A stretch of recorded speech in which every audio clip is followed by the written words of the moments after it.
ओम विद्योदाम समप्रभां मृगपतिं स्कंधस्थितां भीषणां कन्याभिकरवालकेट विलसत् दस्ताविरासेवितां हस्तये चक्रगदाशिखेट विशिखां चापं गुणं तर्जनीं वेभ्राणमनलात्मिकां शशिधरां दुर्गां त्रिनेत्रां भजे भगवत्यै नमः। नमस्कार, स्वागत है आपका आचार्य वाणी में। मैं आचार्य डॉक्टर विक्रमादित्य आपके साथ हूँ। आज का विषय हमारा है कर्क राशि वालों के लिए जो ग्रहों का योग है वो कैसा रहेगा अक्टूबर के महीने में। अक्टूबर का महीना बहुत विशेष महीना है, बहुत शुभ योगों के साथ आता महीना दिखाई दे रहा है।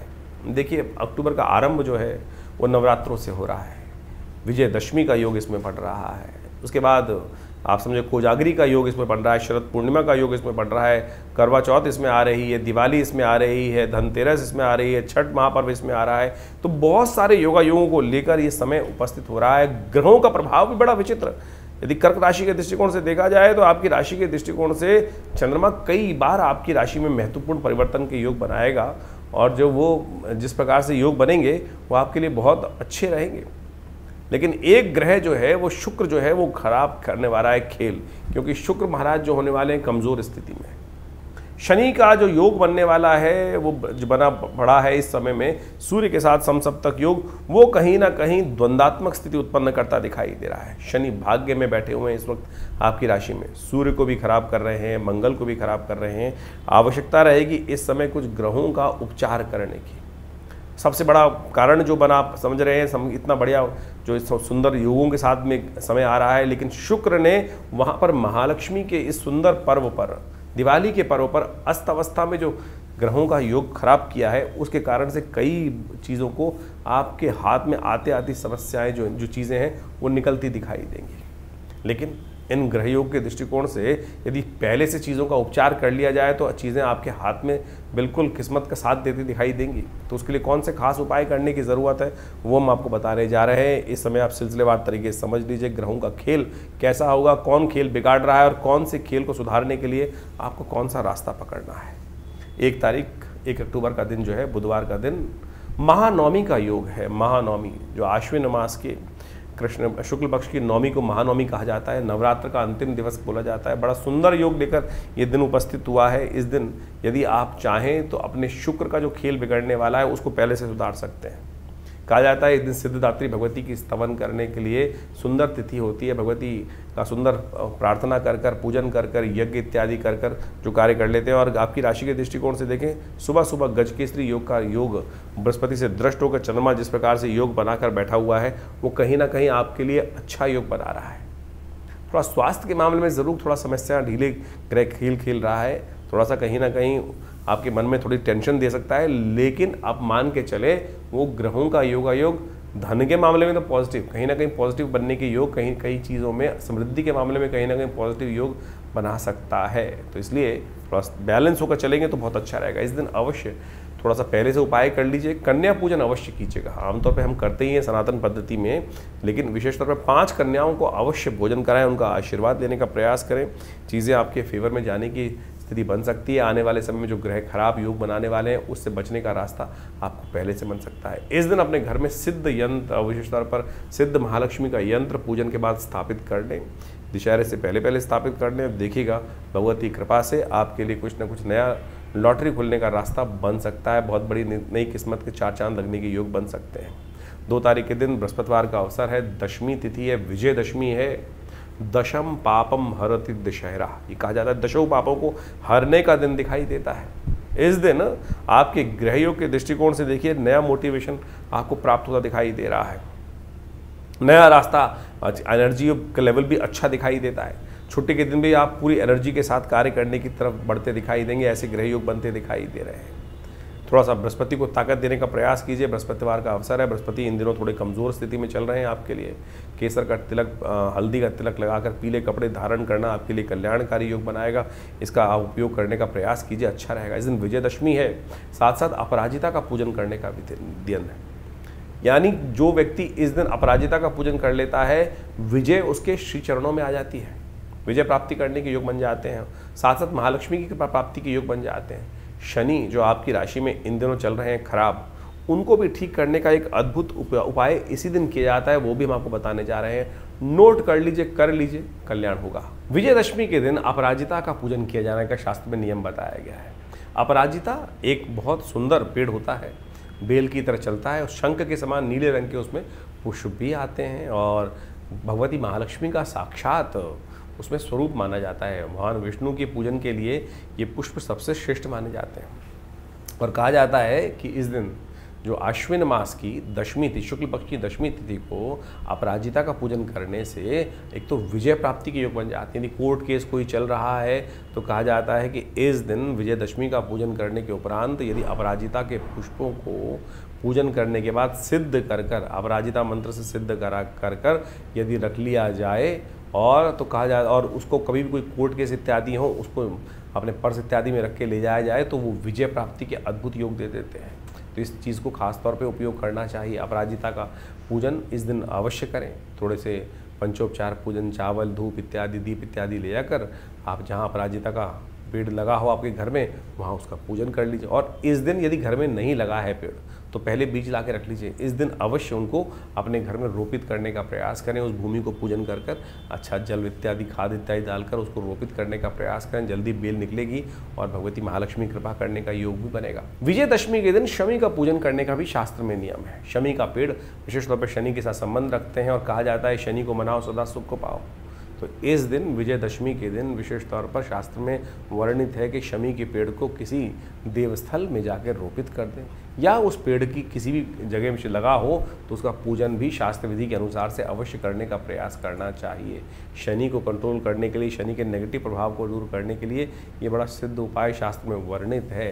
कहा जाता है कि इस दिन पान के पत्ते में शमी के पत्तों को लपेट कर हनुमान जी को अर्पित कर देना चाहिए और उसके बाद अगले दिन उस पान को उठाकर आप यदि अपने तिजोरी वाली जगह पे या जहाँ घर में कहीं रख लेंगे तो कहा जाता है शनि इत्यादि के तमाम दोष दूर करने के लिए हनुमान जी कृपा से सुंदर योग बन जाता है। उस पान के पत्ते को ऐसे ही किसी चांदी के बटुए में लपेट कर रख देंगे तो कहा जाता है विजय का भी योग देगा और साथ साथ आपके जीवन के बहुत सारे कष्टों को भी दूर करने का योग बनाता है। ये छोटा सा उपाय है, टोटका है, इसको करेंगे तो कल्याणकारी योग अवश्य आपकी राशि में बनते दिखाई देंगे। एक बात और, कई बार घर में नज़र इत्यादि लग जाती है, बहुत सारी बार बार नज़र लगती रहती है। विजयदशमी का दिन उस नज़र को उतारने के लिए भी बहुत अद्भुत कार्य करता है। साइंटिफिकली बहुत सारे लोगों ने इसके ऊपर अनेक अनेक प्रकार के एक्सपेरिमेंट भी किए हैं कि नज़र अद्भुत रूप से कार्य करती है। एक लाइट का एक प्रयोग है जिसको स्लाइड, विशेष तौर पे स्लाइड, टू स्लाइड वो कहा जाता है कि एक उसको टू स्लाइड एक रूप से एक्सपेरिमेंट कहा जाता है जिसमें लाइट जो ट्रेवल करती है वो वेव के रूप में ट्रेवल करती है और साथ साथ उसके उसमें जो बाद में उसको ऐसा स्थिति कर दे कि लाइट की जो स्थिति है वो वेव भी है, पार्टिकल भी है, लेकिन उसको जब टू वे से पास कराया जाता है, उसको स्टॉप कराकर, तो वो पार्टिकल में कन्वर्ट हो जाती है। और उस शोध में ये देखने को मिला कि जब उस लाइट को रिकॉर्ड करने का प्रयास किया जाता है इस सारे प्रोसेस को, तो वो अपने आप पार्टिकल में कन्वर्ट होनी शुरू हो जाती है, वो वेव लेंथ में जो चलती है। तो यानी ये नज़र को भी समझाने के सिद्धांतिक तौर पर एक अद्भुत प्रोसेस है। कभी समय मिलेगा तो आपको उस पूरे एक्सपेरिमेंट को एक अलग से वीडियो बनाकर हम दिखाने का प्रयास करेंगे। इसलिए नज़र को समझ लीजिए। नज़र बिल्कुल एक प्रैक्टिकल कॉन्सेप्ट है और बिल्कुल उसको साइंटिफिकली आज की तारीख में लोगों ने अच्छे से समझा है। तो आप एक काम करें, इस दिन नज़र से बचने के लिए जहाँ रावण जल रहा हो वहाँ जब रावण जल जाए तो वहाँ कोई लकड़ी आपको अधजली अवस्था में मिल जाए जो रावण में लगी हो, उस लकड़ी को लाकर अपने घर के बाहर बांध देना चाहिए। कहा जाता है कि वो नज़र दोष इत्यादि से पूरे वर्ष रक्षा करती। घर के अंदर नहीं, घर के बाहर ही उसको बांध के छोड़ देना चाहिए। जैसे आप नज़र बट्टू बांधते हैं, इसी प्रकार से ये रावण की अधजली हुई लकड़ी जो है एक तरह से घर में तमाम आदि व्याधि, नज़र इत्यादि के दोषों को दूर करने के लिए अद्भुत रूप से सहायक सिद्ध होती है। तो ये विजयदशमी के दिन जो सुंदर उपाय किए, ये हम हर प्रकार से आपके लिए कल्याणकारी रास्ते बनाने वाले हैं। 3 तारीख के दिन ग्रहों का परिवर्तन का योग बहुत विशेष बनकर तैयार हो रहा है। शनि महाराज इस दिन वक्र गति से चलते हुए और ज़्यादा अपना प्रबल प्रभाव उत्पन्न करने की योग बनाते दिखाई दे रहे हैं। इस दिन पापांकुशा एकादशी भी है, तो यानी भगवान विष्णु का यदि सहारा ले लिया जाए, भगवान विष्णु का सुंदर स्तवन कर लिया जाए, व्रत कर लिया जाए इस दिन, भगवान विष्णु का व्रत कर कर विशेष तौर पर उनका ध्यान कर कर पापों पे अंकुश लगाने का योग बना सकते हैं। उनका पूजन करें, चरणामृत उनका ग्रहण करें, तो भगवान की कृपा से बहुत सुंदर आपके लिए ग्रहों का योग बनेगा और परिवर्तन का कुछ ना कुछ रास्ता आपको प्राप्त होने के योग बनते दिखाई देंगे। इन दिनों वाणी पर संयम विशेष तौर पर रखने की ज़रूरत है। कई बार क्या होता है कि हमारी वाणी बहुत सारी कमिटमेंट कर लेती है और शायद उनको चीज़ों को हम पूरा ना कर पाएँ। इस बात का हमको ध्यान रखने की, ग्रह योग इस प्रकार के हैं तो ध्यान रखते हुए कार्य करने की ज़रूरत दिखाई देती है। आपका ग्रह ऐसा है कि आप बिल्कुल हवा में रहते हुए बहुत एनर्जी के साथ रहेंगे, ज़मीन पर ना रहते हुए कार्य करने के कारण से थोड़ी समस्याएं उत्पन्न कर सकते हैं जो आने वाले समय में भारी पड़ सकती हैं। इस बात का ध्यान आपको रखना चाहिए। भद्रा है, नए कार्यों में हाथ ना डालें। को जो सुबह 6 बजे से आरंभ होगी 6:52 से और शाम तक रहेगी, तो ध्यान रखना चाहिए इस मामले में। 4 तारीख शनिवार का अवसर और इस दिन द्वादशी तिथि विद्यमान उदया तिथि के रूप में है, लेकिन शाम को आते आते त्रयोदशी का योग भी बनेगा और उसके कारण से शनि प्रदोष बन गया। और शनि का तो उपचार आपको ज़रूर करना चाहिए, क्योंकि शनि इन दिनों आपके बिल्कुल ठीक नहीं चल रहे हैं। भाग्य में चलते हुए शनि महाराज बहुत सारी चीज़ों को आपके भाग्य से दूर ले जाते दिखाई दे रहे हैं। इस दिन शनि प्रदोष है और विशेष तौर पर आश्विन के महीने में शनि प्रदोष का योग जो बना है वो आपके लिए कई प्रकार से किस्मत से साथ देने के लिए बना है। कहा जाता है प्रदोष के दिन भगवान शंकर जो हैं वो पार्वती जी के साथ शाम के समय प्रदोष काल में संसार का भ्रमण करते हैं। तो यदि आप शनि को ठीक करना चाहते हैं, शनि के इस नेगेटिव प्रभाव से, तो इसमें भस्म से भगवान शंकर का शाम को अभिषेक करें। रुद्राभिषेक करते हुए भगवान भस्म का उपयोग करते हुए भगवान का पूजन यदि करेंगे तो भगवान की प्रसन्नता से आशीर्वाद भी मिलेगा और आपके शनि को ठीक करने के लिए आपके लिए कल्याणकारी योग बन सकते हैं। शनि का लगातार उपाय करें। तेल से भी, तिल के तेल से भगवान शंकर का अभिषेक और साथ साथ भस्म से भगवान का अभिषेक दोनों रूप से करने से आपके लिए जो इस वक्त शत्रु पक्ष थोड़ा हैवी पड़ता दिखाई दे रहा है, आपके हाथ से बहुत सारी चीज़ें निकलती दिखाई दे रही हैं, किस्मत आपकी शत्रु बनी हुई है, उस पर विजय प्राप्त करने के लिए ये एक छोटा सा उपाय आपके लिए कल्याणकारी योग बना सकता है। 5 तारीख रविवार का अवसर त्रयोदशी तिथि उदया तिथि के रूप में विद्यमान है। रवि योग है, नए नए कार्यों को आरंभ करने के लिए दिन अच्छा बना हुआ है। सुबह 8 बजे से लेकर रात्रि तक ये सुंदर योग रहेगा। ग्रह नक्षत्रों के दृष्टिकोण से देखिए, इस वक्त बृहस्पति पूर्ण दृष्टि डालते हुए चंद्रमा पर एक आपके लिए कहीं ना कहीं अच्छा योग बनाता दिखाई दे रहा है, लेकिन फिर भी मन जो है वो कहीं ना कहीं खुलकर काम करने से बचता दिखाई दे रहा है। ये कारण है दिमाग जो है वो 2 नाव में पैर रखा हुआ है, विचार जो है आपका 2 तरफ बटा हुआ है, उसके कारण से ऐसा योग बनता दिखाई दे रहा है। चीज़ों को थोड़ा बैलेंस करने के लिए शक्ति का ज़्यादा उपयोग करने की ज़रूरत है। सूर्य की शक्ति की इस वक्त आवश्यकता है। सूर्य को आपको बल देना चाहिए इस वक्त, जो आपके पराक्रम में वृद्धि करने की योग बनाएगा। तो रविवार का अवसर है, सुबह सुबह गायत्री का स्तवन करें, सूर्य को जल दें, उनकी कृपा से आपके लिए रास्ता बनने का योग बन सकता है। 6 तारीख का दिन सोमवार का अवसर है और उस दिन जो ग्रहों का योग है, चतुर्दशी के साथ साथ पूर्णिमा का योग बन रहा है, सत्यव्रत का योग बन रहा है और ग्रह परिवर्तन की तरफ सुबह सुबह जिस प्रकार जाने के योग बना रहे हैं, भाग्य से आपके लिए अध्यात्म की तरफ से, सरलता की तरफ से कुछ ना कुछ रास्ता खुलता दिखाई दे रहा है। चंद्रमा और शनि की युति जो सुबह सुबह बनकर तैयार हो गई है आपकी राशि के दृष्टिकोण से, कुछ अच्छी कुछ खराब है। मन जो अध्यात्म में जागता दिखाई दे रहा है, लेकिन इस वक्त जो शत्रु पक्ष है आपसे थोड़ा हावी होता दिखाई दे रहा है। जितने आप सरल बनेंगे उतना ज़्यादा आपके सिर पर तबला बजाने के लिए लोग कहीं ना कहीं कुछ ना कुछ षड्यंत्र रचते रहेंगे। उनसे बचने के लिए आपको थोड़ा सा कुछ ना कुछ अपनी शक्ति का उपयोग करने की ज़रूरत है। मन को बल देने की ज़रूरत है आपकी राशि के दृष्टिकोण से। यदि आप वो करेंगे तो बहुत बढ़िया से आपके लिए रास्ता बनेगा। तो आपको थोड़ा सा अपनी शक्ति को दिखाने की भी ज़रूरत है। इस दिन कोजागरी है। कौन जागता है? इस दिन शरद पूर्णिमा की रात है, अमृत प्राप्त करने की रात्रि है और एक बार अमृत का शरण हो जाता है। कहा जाता है कि चंद्रमा की 15वीं और 16वीं कला से अमृत गिरता है रात को। इसीलिए भारतीय संस्कृति में परंपरा है कि हम इस दिन खीर बनाकर उस चंद्र की रोशनी में इसको रखते हैं और भगवान का सुंदर पूजन करते हैं। ओम नमो भगवते वासुदेवाय का जप करते हैं। कोजागरी की रात भी इसी दिन होती है। इसका महत्व शास्त्र में अद्भुत है। आश्विन मास के पूर्णिमा के दिन कोजागरी की रात कही जाती है, शरद पूर्णिमा की रात्रि कही जाती है। इस दिन ग्रह नक्षत्रों के दृष्टिकोण से, यदि भारत के दृष्टिकोण से देखा जाए तो कोजागरी जो है वो 6 तारीख को ही पड़नी है। पूर्णिमा उसके अगले दिन रहेगी, लेकिन क्योंकि रात्रि में चांद जो है निकल रहा है, चांद के जो 15वीं और 16वीं कला से जो अमृत का शरण होना है वो इसी रात्रि में होने वाला है। शास्त्र में बड़ी अद्भुत कथा विद्यमान है। कहा जाता है कि एक दिन इस कोजागरी के दिन कोजागरी ये शब्द जो है वो बड़ा अद्भुत है। कौन जागता है?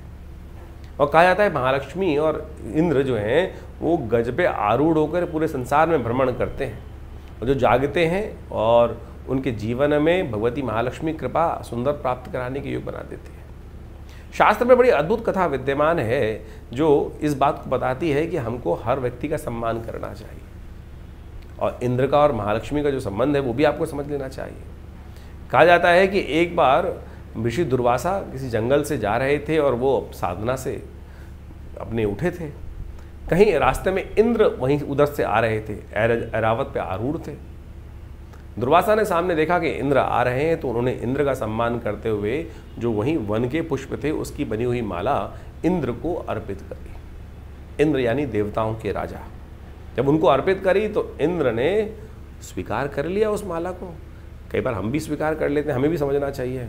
और उस माला को ऐरावत के सिर पे रख दिया, स्वयं पहनी नहीं, उतार कर वहाँ रख दी।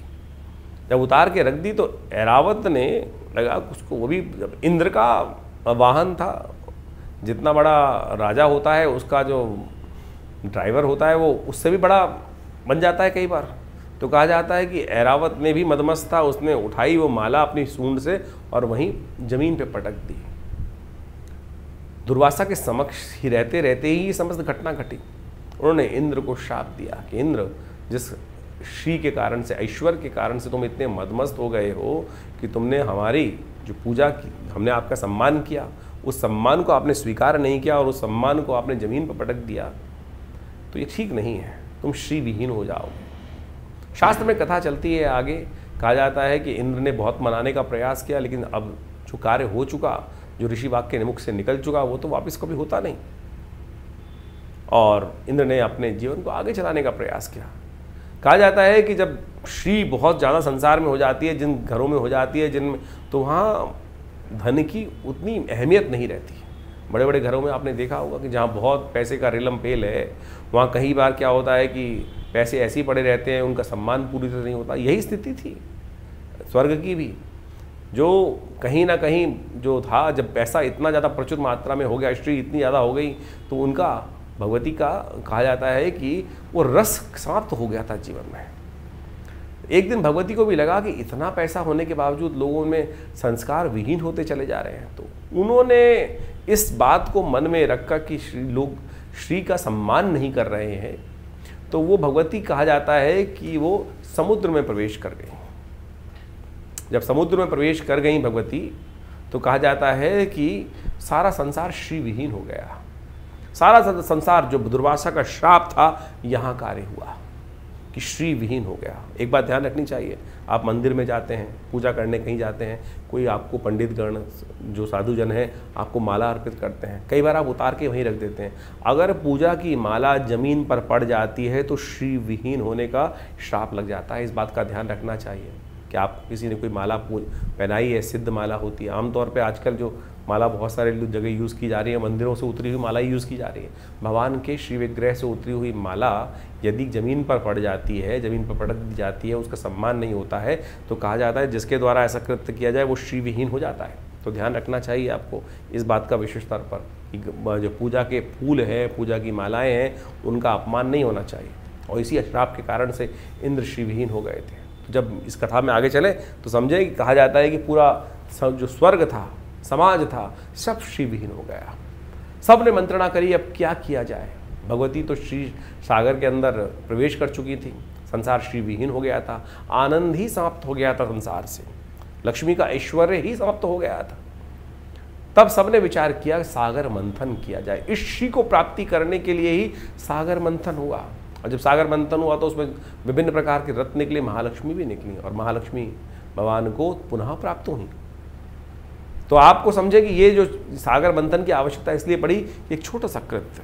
तो इस दिन कहा जाता है कि महालक्ष्मी को प्रसन्न करने के लिए कोजागरी के दिन जो श्री सूक्त से पाठ करते हैं, भगवती महालक्ष्मी के दिव्य मंत्र हैं, ओम हिरण्यवर्णाम हरणिम सुवर्ण रजस्रजाम चंद्राम हिरण्मयीम लक्ष्मीम जातवेदो महावा। जो इन मंत्रों 16 मंत्रों से जो पाठ करेंगे, भगवती का स्तुवन करेंगे, इंद्र के साथ स्तवन करेंगे, महालक्ष्मी उन पर दिव्य कृपा करने के लिए सुंदर बाध्य हो जाती हैं। हमने विवेकानंद योगाश्रम में इस दिन दिव्य थर्वशीष का यज्ञ रखा है, साथ साथ खीर पूरी तरह से, ये महाराज का दिन भी माना जाता है।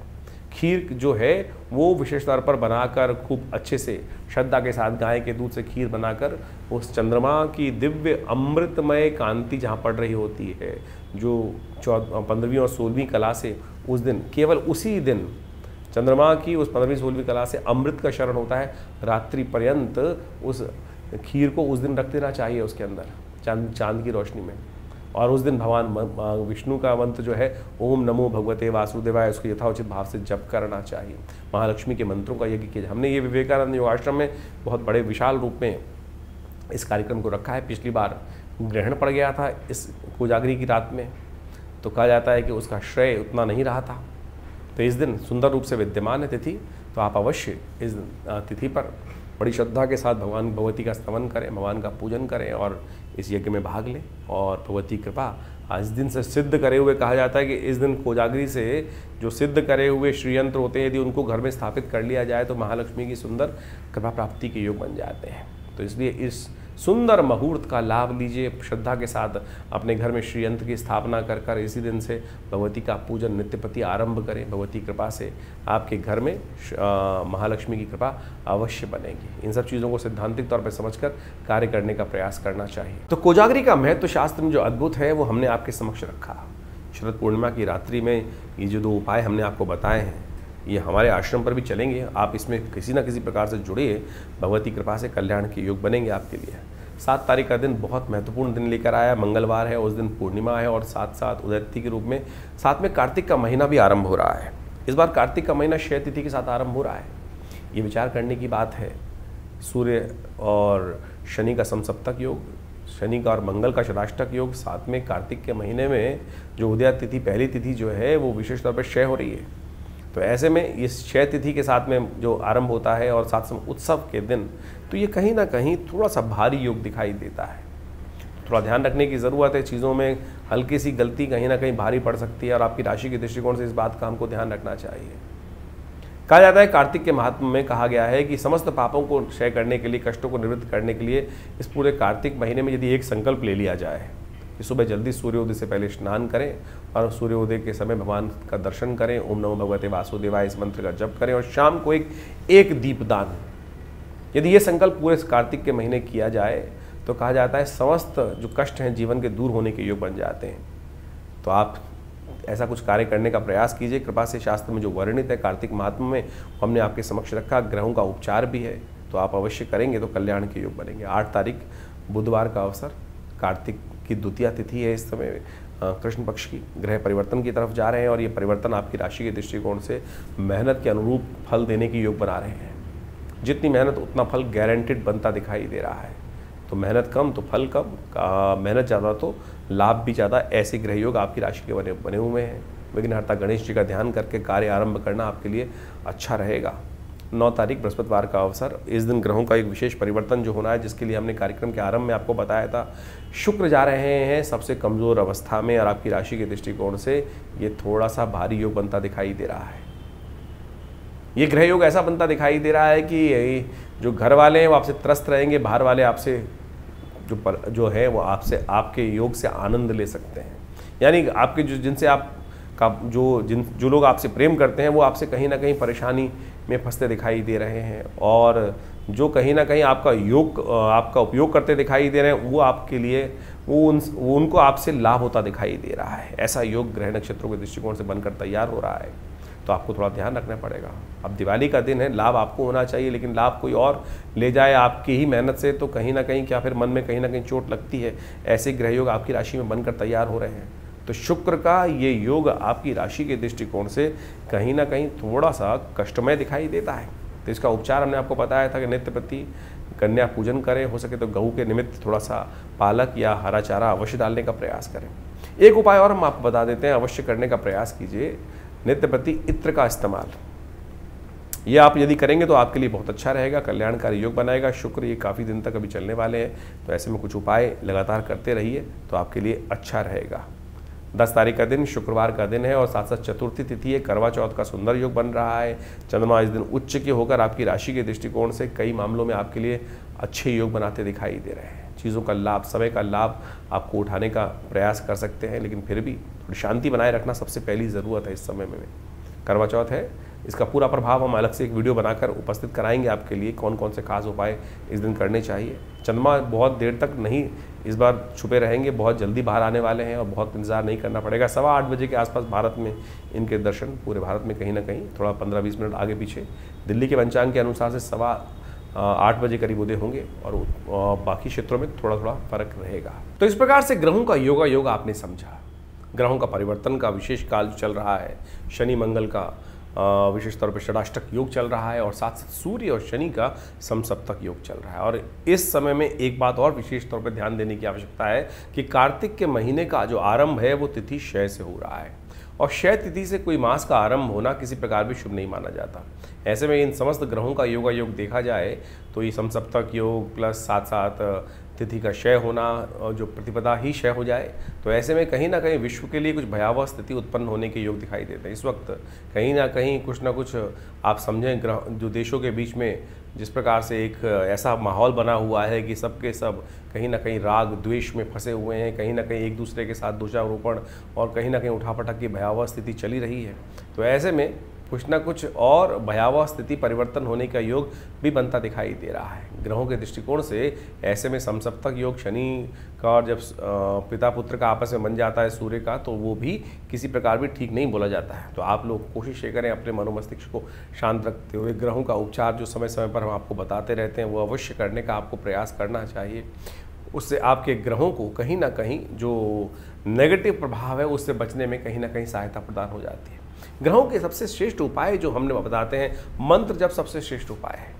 आमतौर पे लोग जो है वो कई प्रकार के उपाय करने के लिए प्रेरित होते हैं, कोई नग पहन लेते हैं, कोई कुछ और धारण कर लेते हैं, कोई कुछ और स्थिति में रहते हैं, लेकिन सबसे श्रेष्ठ जो है वो मंत्र जप ही है। तो हमें कोशिश ये करना चाहिए जिसमें हींग लगे ना फिट रंग चोखा हो। आपकी स्वयं की जो मेहनत है वो अवश्य बढ़िया रहती है। आप जो अगर 10 बार भी नित्यप्रति मंत्र का जप सुन लें, श्रवण कर लें तो कल्याणकारी योग बन सकते हैं। हमने इन समस्त मंत्रों के, उपायों के, ग्रहों के मंत्र जो है वो विभिन्न मंत्र जो है अपने इस चैनल पर उनके 108 का जप का जो है वो श्रृंखलाबद्ध तरीके से उपस्थित कर रखे हैं।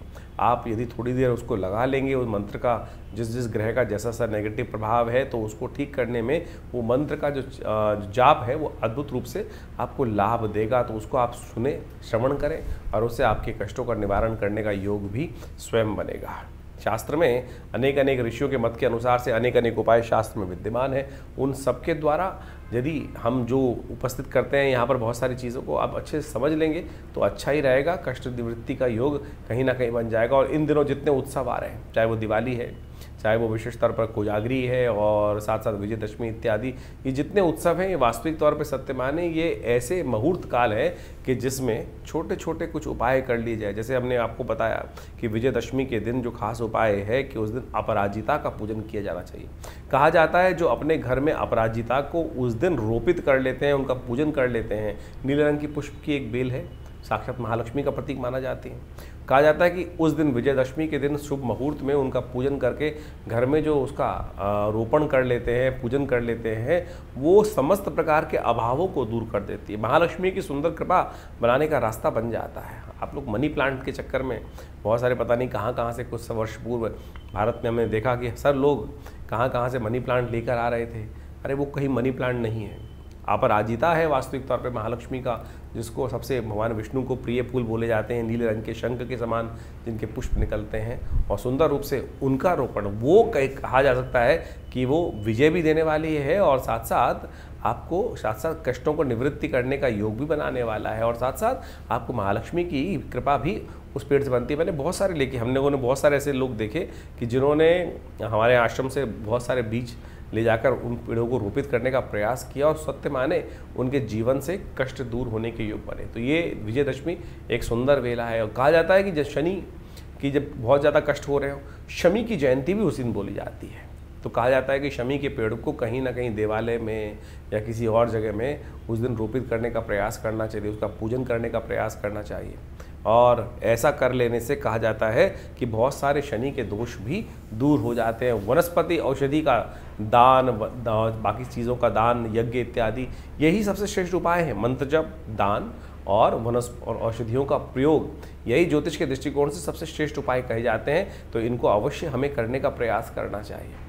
और नगों की बात तो आज की तारीख में बड़ी विचित्र है। आप सोचें कि जितने नग बाज़ार में मिल रहे हैं, क्या उतने नग ज़मीन से निकल पाते हैं, उन महीनों से निकल पाते हैं? चाहे वो नीलम है, चाहे वो पुखराज है, हर कोई धारण करके घूमता दिखाई देता है आपको बाज़ार के अंदर। क्या वास्तविक तौर पर सत्य समझने की हमें आवश्यकता है कि इतने नग तो शायद कहीं ना कहीं से और ही बन के आ रहे होंगे, खानों से तो नहीं निकल सकते। तो आप इसलिए जो साधारण तौर पे हमने जो उपाय बताने का प्रयास किया, उसको करने का प्रयास करेंगे तो देखिए भगवान की कृपा से आपके कष्ट भी दूर होंगे और आपका धन आपके पास ही रहेगा। तो इन सब चीज़ों को समझते हुए आपको अवश्य समय देते हुए कार्य करने का प्रयास करना चाहिए। ज्योतिष के दृष्टिकोण से ग्रहजनों का प्रभाव वो आपको अच्छे से समझें, और विवेकानंद योगाश्रम इस संबंध में बहुत सारा अद्भुत कार्य करते ही रहते हैं। हमने इस महालक्ष्मी के जो खास तौर पर दिन आ रहे हैं, महालक्ष्मी के लिए जो श्री सूक्त का विशेष यज्ञ रखा हुआ है, जो कोजागरी से आरंभ होगा और पूरी दीपावली तक सुंदर रूप से उसका अनुष्ठान 15 दिन के लिए बड़ी श्रद्धा के भाव के साथ परमात्मा का स्मरण करते हुए रहेगा। आप भी उसमें सम्मिलित हो सकते हैं, विशेष तौर पर उसमें अपना स्थान आरक्षित करने के लिए, महालक्ष्मी के दिव्य यज्ञ में भाग लेने के लिए। कोजागरी से यज्ञ आरंभ होता है और महालक्ष्मी जी का कृपा प्राप्त करने के लिए, और दीपावली महारात्रि तक चलता है। तो ये ऐसा अद्भुत प्रयोग है। कहा जाता है कि महालक्ष्मी, जैसा हमने आपको कथा सुनाई अभी, उस के अंदर ये श्री सूक्त का यज्ञ जो नित्यपति करते हैं, उनके जीवन में समस्त कष्ट से दूर होने के योग, महालक्ष्मी कृपा अवश्य प्राप्त करने के योग बन जाते हैं। तो ये महालक्ष्मी का जो कोजागरी व्रत से आरंभ हुआ यज्ञ है, ये विशेष तौर पर नित्यपति विवेकानंद योगाश्रम में चलेगा। आप भी इसमें अपना स्थान आरक्षित कर और विभिन्न रूप से भाग लें। अपने नाम से भी ये कराना चाहें तो उसके लिए व्यवस्था आश्रम पर बताई गई है। तो नंबर्स पे आपको संपर्क साध कर आश्रम में आए। रविवार के दिन उस यज्ञ में बैठ भी सकते हैं, तो आपकी मनोकामना सिद्धि करने के योग सुंदर रूप से बनेंगे। और हमारे आश्रम से बहुत सारी विभिन्न प्रकार की पुस्तकें समय समय प्रकाशित रहती हैं। और एक बात और, बड़ा एक विषय है, आज की तारीख में दीपावली आ रही है, तो और ऐसा विषय है जिसके संबंध में कहा जाता है श्री यंत्र, महालक्ष्मी की कृपा प्राप्ति करने का श्री यंत्र। अभी कुछ दिन पूर्व हमसे कोई व्यक्ति बातचीत कर रहे थे, शायद अमेरिका से बातचीत कर रहे थे, तो उनको किसी ने कह दिया कि आपको अपने घर में 5 किलो का श्री यंत्र स्थापित करना है। हमको बड़ा आश्चर्य हुआ कि क्या विधान लोगों ने बना दिया है कि बोले आपके वजन के अनुसार से श्री यंत्र आपको घर में स्थापित करना चाहिए। ये शास्त्र में तो कहीं वर्णित नहीं है। लोगों ने आज किसी प्रकार से लोगों को ब्रेन वॉश करने के लिए अनेक प्रकार से शास्त्र के मत कहकर चीज़ों को उपस्थित करना शुरू किया है। हमको बड़ा आश्चर्य हुआ कि वो लोग व्यक्ति जो कह रहे थे कि नहीं, हमारे किसी व्यक्ति ने उनको कहा है कि 5 किलो का श्री यंत्र आपको घर में स्थापित करना है। बड़ी विचित्र स्थिति है।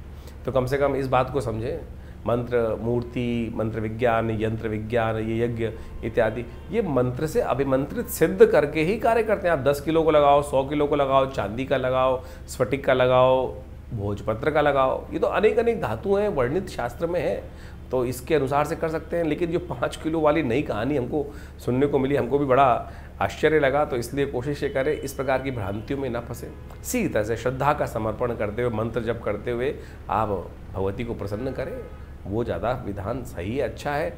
और इसको 11 किलो, 20 किलो, 50 किलो लगाने वाले जो तथाकथित तौर पर बहुत सारे लोग आज उपस्थित हो गए हैं, इनसे दूरी बनाए रखिए तो अच्छा रहेगा। धन्यवाद। आप सबका कल्याण हो। नमस्कार।